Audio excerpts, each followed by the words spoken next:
जय श्री राम दोस्तों। मैं अपने गुरु परमपिता परमेश्वर भगवान शिव के चरणों में नमन कर उन्हें प्रणाम करता हूँ। मेरे गुरु हमेशा अपना हाथ मेरे और मेरे परिवार के सिर पर बनाए रखें। हर हर महादेव। दोस्तों, आज हम आपको यक्षिणी साधना के बारे में बताने जा रहे हैं। ये यक्षिणी साधना बहुत ही ज्यादा काम करने में सक्षम है। सबसे अच्छी बात यह है, इसे आप अपने घर में भी कर सकते हैं। इस साधना को आप अपने घर में पूजा स्थान पर या फिर किसी एक अच्छे साफ सुथरे कमरे में रह करके ये साधना कर सकते हैं। आपको बाहर जाने की जरूरत नहीं पड़ती है। नहीं तो ज्यादातर यक्षिणी साधनाओं में घर से बाहर जा करके पीपल के वृक्ष के नीचे या किसी नदी के किनारे शमशान में जाके ये साधनाएं की जाती हैं। लेकिन जो मैं आज आपको साधना बताने जा रहा हूँ, ये है अतिप्रिय यक्षिणी साधना। इसे आप अपने घर में भी कर सकते हैं, लेकिन आपको कुछ सावधानियां बरतनी होंगी। उसको भी आप ध्यान पूर्वक समझना। कहीं आप स्क्रिप्ट करके आप वीडियो को देखेंगे, आपसे गलती हो सकती है और आपको नुकसान उठाना पड़ सकता है। आगे बढ़ने से पहले जो भाई बहन हमारे इस मंत्र चिकित्सा चैनल पर नए आए हैं, वो हमारे चैनल को लाइक करें, शेयर करें, सब्सक्राइब करें, ताकि आपके साथ साथ आपके घर परिवार वाले अपनी समस्याओं का समाधान ढूंढ सकें और अध्यात्म जगत में आगे बढ़ सकें। और हम समय समय पर पूजा पाठ और साधनाओं के बारे में हम बताते रहते हैं। आप हमारे साथ जुड़े रहें। और आने वाले अभी नवरात्रों में, चैत्र नवरात्रे जो आ रहे हैं, उसके बारे में भी हम आपको नेक्स्ट वीडियो में बताएंगे। हमें किस प्रकार से नवरात्रों की साधना करनी चाहिए और किस देवी देवता की साधना करनी चाहिए। नवरात्रों से एक दिन पहले सूर्य ग्रहण भी लग रहा है। उस सूर्य ग्रहण के दिन हमें किस देवता की पूजा करनी चाहिए और किस मंत्र का जाप करना चाहिए, इस पर भी हम आपके लिए एक वीडियो लेकर के आएंगे। आप हमारे साथ जुड़े रहिए। हर हर महादेव।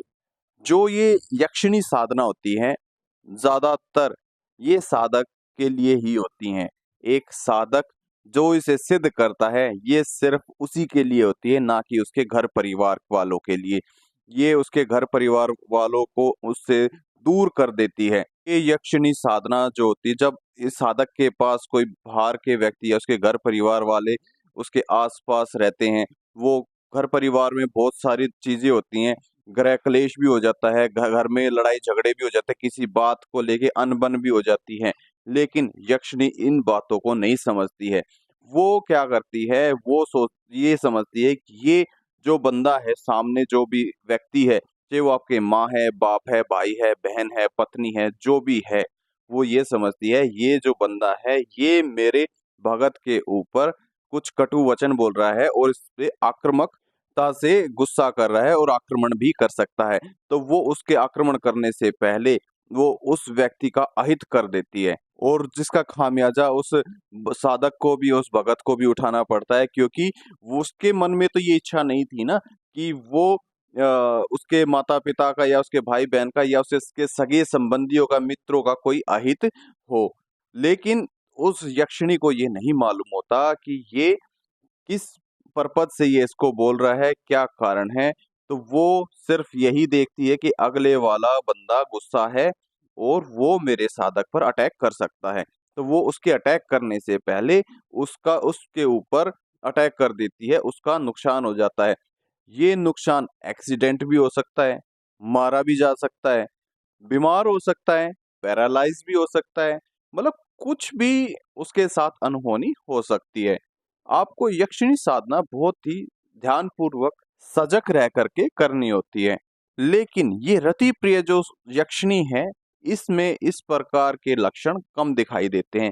होते तो इसमें भी हैं, लेकिन जब आप इसकी साधना करते हैं, उस समय आप इससे वचन ले सकते हैं। ये अपने वचन पर अडिग रहती है। आपने बताना होता है कि मेरे घर में ये माता पिता हैं, ये मेरा भाई है, ये मेरी बहन है, ये मेरी पत्नी है, ये मेरे बच्चे हैं। और आपने यहाँ तक भी वचन लेना है कि जब तक मैं ना चाहूं, अगले व्यक्ति का किसी भी प्रकार से आप अहित नहीं करेंगी। ये वचन आपने लेना बहुत ही जरूरी है। अब हम चलते हैं इसकी विधि विधान की तरफ। इसका विधि विधान क्या है। आपने रति प्रिय यक्षिणी की साधना शुक्रवार की रात्रि से शुरू करनी है। आपने ये साधना 21 दिन के लिए करनी है। आपका समय निश्चित रहेगा। समय होगा आपका रात के 10 बजे से लेकर 12 बजे तक, और जो सुबह का समय होगा वो होगा 4 से 5 बजे तक। अगर आप जल्दी उठ सकते हैं तो 3 से 5 का समय बहुत ही ज्यादा शुभ माना जाता है। ये तो हो गई समय की बात। अब हम आपको सामग्री की बातें बताते हैं, क्या क्या सामग्री हमें चाहिएगी। आपने अपने पूजा मंदिर में या एक साफ सुथरे कमरे के अंदर ये पूजा शुरू करनी है। हो सके तो आप कमरे के अंदर ही पूजा पाठ करें, क्योंकि मंदिर में आपके घर वाले भी आते जाते रहते हैं। जिस दिन से आप ये साधना शुरू करेंगे उस दिन से लेकर और खत्म होने तक उस कमरे में, जिस कमरे में आप पूजा पाठ कर रहे हैं, यक्षिणी साधना कर रहे हैं, उस कमरे में कोई और व्यक्ति नहीं जाएगा, चाहे आपके घर का सदस्य ही क्यों ना हो। अगर आप उस कमरे से बाहर जाते हैं तो बाहर से ताला लगा करके जाएं, ताकि गलती से भी कोई उस कमरे में ना जा सके। आपने सोना भी उसी कमरे में है, जमीन पर सोना है। आप 2 आसन लेकर के आएंगे जो पिंक कलर के होंगे, रेशमी होंगे, बहुत ही सुंदर होंगे। एक आसन यक्षिणी के लिए होगा, एक आसन आपके लिए होगा। आपने रति प्रिय यक्षिणी यंत्र मार्केट से लेकर के आना है। अगर आप यंत्र नहीं लेके आते हैं तो आप एक फोटो बनाएंगे, अपने हाथों से एक स्केच बनाएंगे रति प्रिय यक्षिणी का, मन में, दिमाग में ध्यान करते हुए एक स्त्री की फोटो बनाएंगे, बहुत ही अच्छी सुंदर फोटो बनाएंगे। आप उसे रति प्रिय यक्षिणी के नाम से सुजदित करेंगे। आप उस फोटो को भी उस आसन पर विराजमान कर सकते हैं। रुद्राक्ष की माला चाहिएगी या फिर मूंगे की माला चाहिए। हो सके तो आप मूंगे की माला ही यूज करें।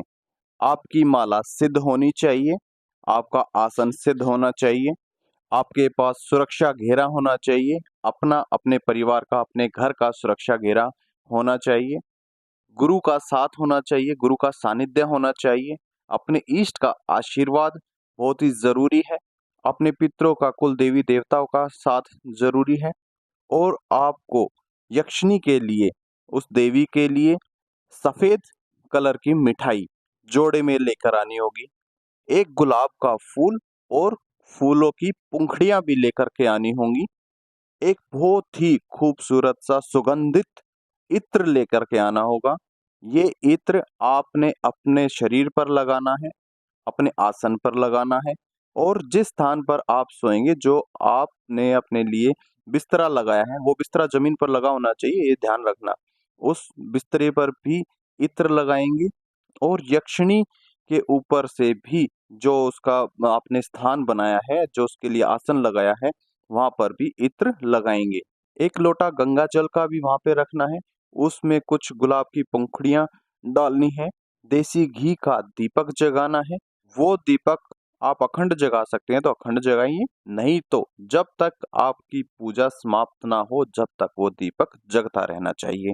सुगंधित धूप लगानी है। ये तो हो गई सामग्री की बात। अब आपने पूजा पाठ किस प्रकार से शुरू करनी है, ये ध्यान पूर्वक से समझना। ये यक्षिणी साधना 5 प्रकार से की जाती है। ये आप पर निर्भर है, आप किस रूप में यक्षिणी को पाना चाहते हैं।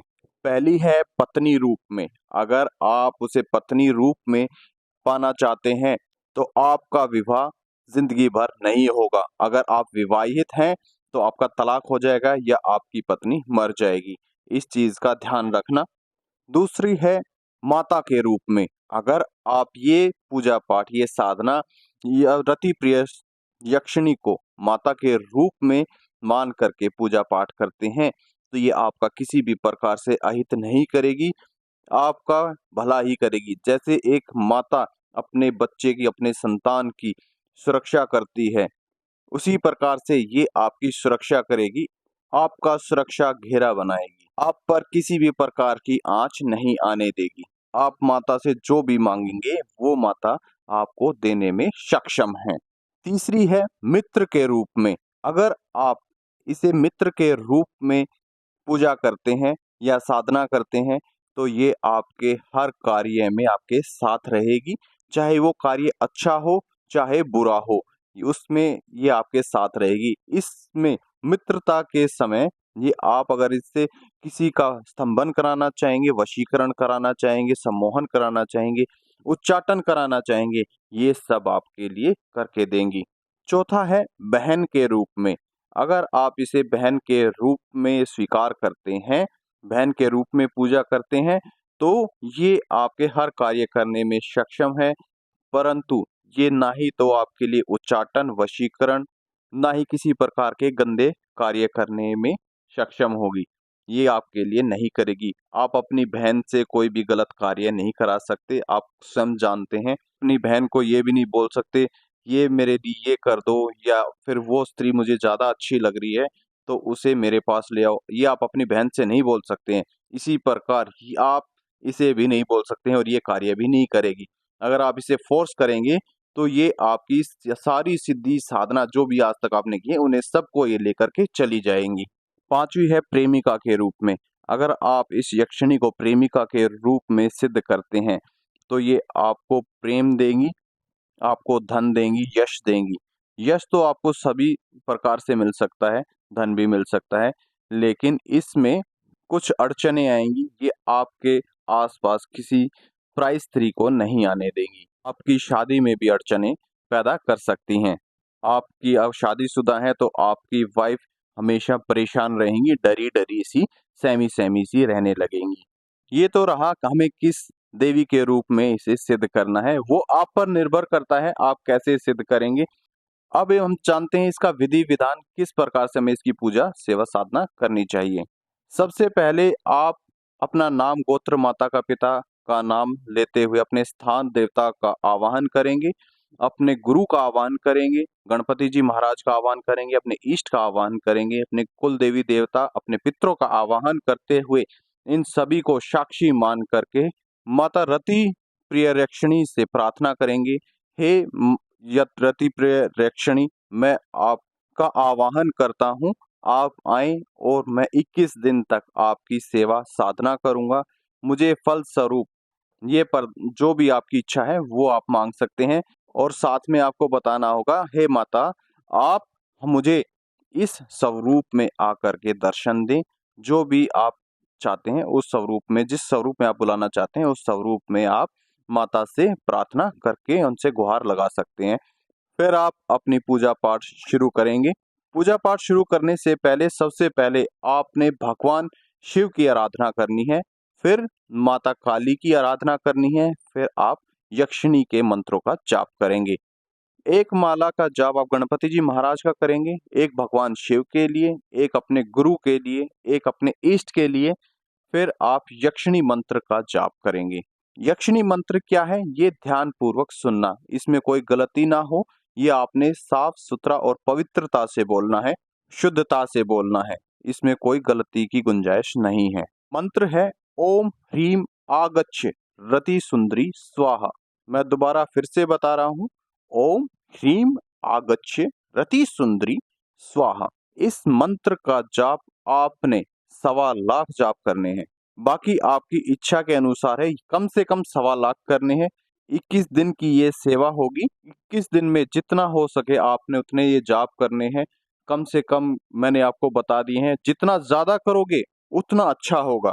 और जो 2 मिठाई मैंने आपको बताई थी, उसमें से एक सुबह उठ कर के एक मिठाई आपने ऊपर अपनी छत पे रख के आनी है, या किसी बाहर चौक-चौराहे पर किसी कुत्तों को डाल दो, पक्षियों को डाल दो, और एक मिठाई आपने स्वयं खानी है।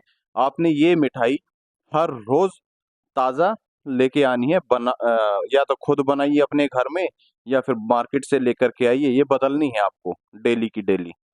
जब आपके 21 दिन पूरे हो जाएँ, तो अगले दिन 22वें दिन सुबह आपने एक हवन करना है। हवन आप यक्षिणी को समर्पित करेंगे, जिस स्वरूप में आपने उसे बुलाया है, और हवन पर ही आप उनसे वचन लेंगे। 3 वचन आप लेंगे और 3 वचन वो भी लेगी आपसे। इस बात का ध्यान रखना। वचन सोच समझ कर लेना है, उसी के विपरीत वो भी आपसे 3 वचन लेंगी। ये आपके हर कार्य करने में सक्षम है। ध्यान से वचन लेने हैं आपने इनसे। आप सभी भाइयों बहनों की समझ में आ गया होगा कि हमें किस प्रकार से रति प्रिय यक्षिणी की साधना करनी चाहिए और किस स्वरूप में करनी चाहिए, वो आप पर निर्भर करता है। और आप हमारे बताए हुए रास्ते से अगर यक्षिणी साधना करते, आप पर किसी भी प्रकार का कोई भी अहित नहीं हो सकता है। अब हम चलते हैं। जो भाई बहन अपनी चेकिंग कराना चाहता है, अपना नाम, पता, फोटो, अपना एड्रेस हमारे टेलीग्राम व्हाट्सएप चैनल पर अपलोड कर दे। ये फ्री ऑफ कॉस्ट है, इसका कोई चार्ज नहीं है। मेरे बालाजी महाराज आप सभी का उद्धार करें। हर हर महादेव, जय श्री राम।